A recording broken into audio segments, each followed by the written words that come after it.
जिस तरह से हम लोगों ने सी के अंदर देखा हुआ है फंक्शंस होते हैं। फंक्शंस क्या चीज होती है?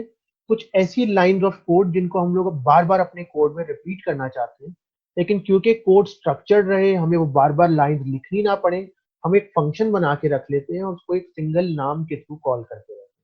तो इसी तरह से वीएचडीएल में भी एक ऐसी फीचर प्रोवाइड की गई हुई है। वीएचडीएल में भी एक ऐसा स्ट्रक्चर है जिसको कंपोनेंट कहते हैं। इसके थ्रू वो कोड जो कि आपको अपने प्रोग्राम में बार बार रिपीट करना होता है, आप उस कोड को एक दफा बना के रख लेते हैं और फिर बाद में उसको अपने प्रोग्राम्स के अंदर कॉल करते रहते हैं। आपको बार बार वो line, bunch of lines repeat नहीं करनी पड़ेंगी। आप उसी मेन कंपोनेंट को अपने प्रोग्राम में यूज करते रहते हैं। तो जिस तरह से सी के अंदर फंक्शन है, असेंबली के अंदर सब रूटीन है, उसी तरह से वीएचडीएल के अंदर कंपोनेंट है। तो कंपोनेंट आपके पास एक कंप्लीट वीएचडीएल डिजाइन एंटिटी को कह सकते हैं, जो कि एक हायर लेवल फाइल में यूज किया जाएगा। एक फाइल जो आपने पहले बना के रख दी गई है, उसको किसी एक हायर लेवल फाइल के अंदर कॉल किया जाएगा और उसकी सर्विस यूज की जाएगी। जिस तरह हम लोग फंक्शंस को कॉल करते हैं, जिस तरह सब रूटीन को कॉल करते हैं, उस तरह से वीएचडीएल के अंदर कंपोनेंट्स को कॉल किया जाता है। तो इस पूरे पार्ट के अंदर एक हायरार्की की फॉर्म में आपके डिजाइन्स को बनाया जा सकता है। जिस तरह फंक्शंस की तरह से होता है, उस तरह से हमें बार बार चीजों को रिपीट नहीं करना पड़ेगा।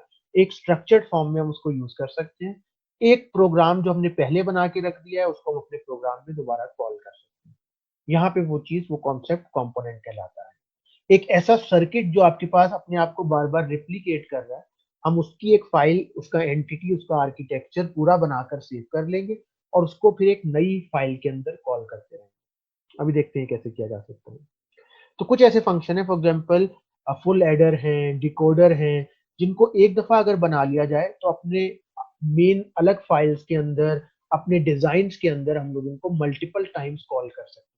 हमें बार बार उसकी वही सारी लाइन को रिपीट नहीं करना पड़ेगा। कंपोनेंट यूज कैसे किया जाता है, यहाँ पर देखो। जिस तरह हम लोग एंटिटी डिक्लेयर करते हैं, एंटिटी का कुछ नाम लिखते हैं, फिर इज आता है, फिर पोर्ट आता है, उसके बाद इनपुट आउटपुट की डेफिनेशंस आती हैं और एंड आ जाता है। इसी तरह आर्किटेक्चर के अंदर आर्किटेक्चर का नाम आता है, एंटिटी का नाम आता है, इज आता है। सिग्नल डिक्लेयर करना है तो वो आर्किटेक्चर और बिगिन के दरमियान आता है, फिर अदर स्टेटमेंट्स आ जाती हैं और आर्किटेक्चर एंड हो जाता है।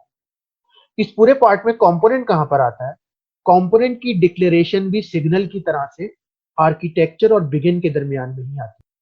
और फिर एक दफा अगर हम लोग कंपोनेंट को डिक्लेयर कर देते हैं अपनी मेन फाइल में आर्किटेक्चर और बिगिन के दरमियान में, तो फिर हम लोग उसको कंपोनेंट को यूज भी कर सकते हैं।